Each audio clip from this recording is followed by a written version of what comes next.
I was listening to Ray Dalio. I think he talked about like the rise and fall of empires, with 200 years prediction.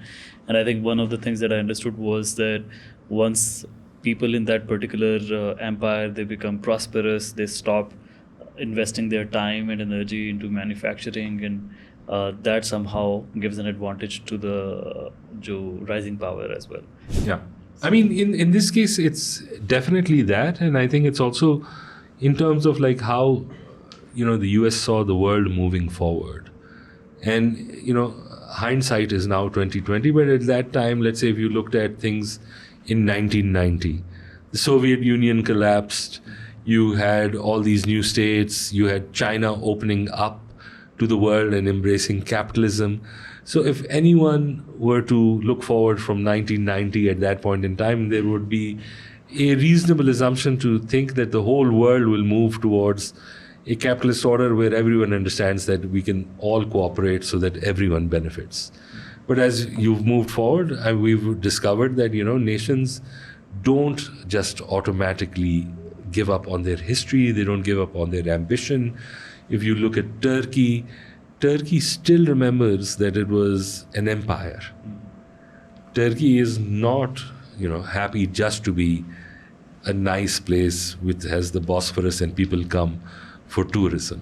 It wants to project power. It wants to ensure its own safety. It's got interests in ensuring how Syria behaves, how, the Kurds behave, how Israel behaves. Yeah. There's the same thing that happens with China. China is also, the fact that it chooses to have a market economy doesn't mean that China has forgotten thousands of years of its history as its own empire, as being, a nation that is always going to be happy to play second fiddle to the preeminent empire of the day.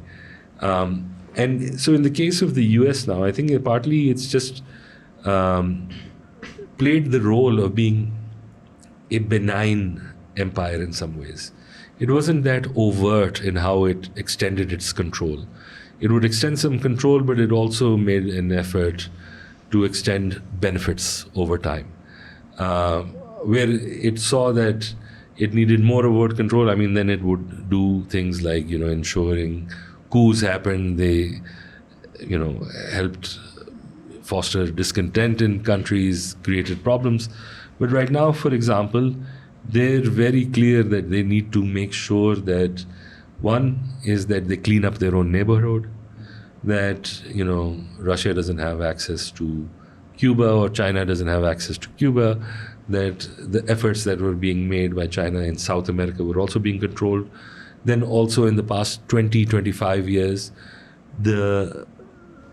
South America had a huge wave of anti-imperialist leaders who wanted to have semi-socialist economies.